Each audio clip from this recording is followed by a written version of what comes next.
change comes naturally to me. I'm not surprised at changes that have happened over the last 7 centuries. They would happen. There is a certain inevitability about it. But what I want to look at is the nature of the change.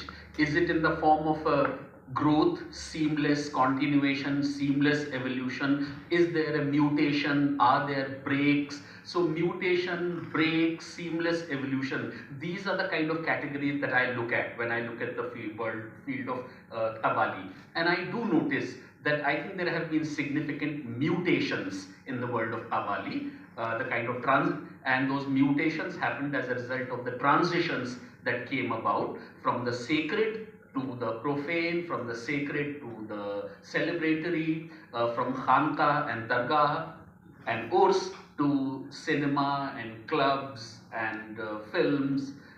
So those mutations, I guess maybe we'll talk about.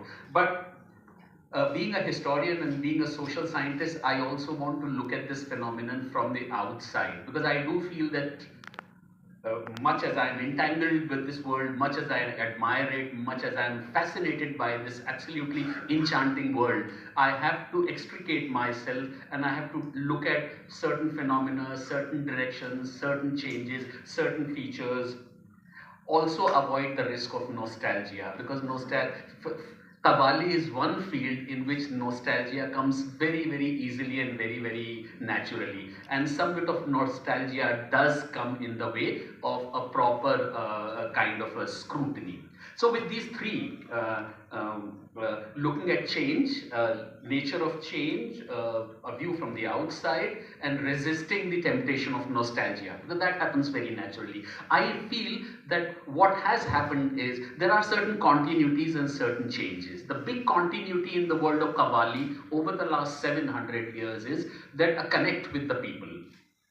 It had a relationship with high Islam, very tenuous, very tentative, very superficial. It had a much greater connectivity with Sufi Islam, but more than that, it reached out. It broke out of protective walls. High classical scripturalist Islam was all about constructing walls. Qawwali and Sufi Islam was all about breaking walls and reaching out, establishing a connect with the people. So as changes came about in the society, I think there were very, very important changes that came about.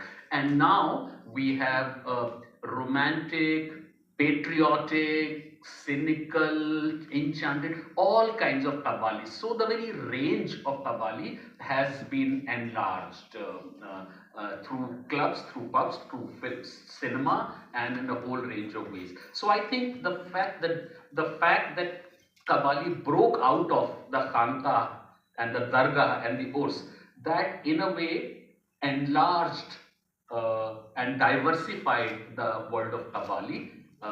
Connect with the people remained, certain basic forms remained. There is an important question which I will not be able to answer. What is it about Qawwali that makes it so amenable, that makes it so suitable for expressions in so many diverse kinds? There has to be something about it. There has to be something about the form, about the original DNA, which creates such great diversity, which has generated so much of diversity. That's a question I will not answer, but maybe if we can come back to it, then we can discuss that. Thank you.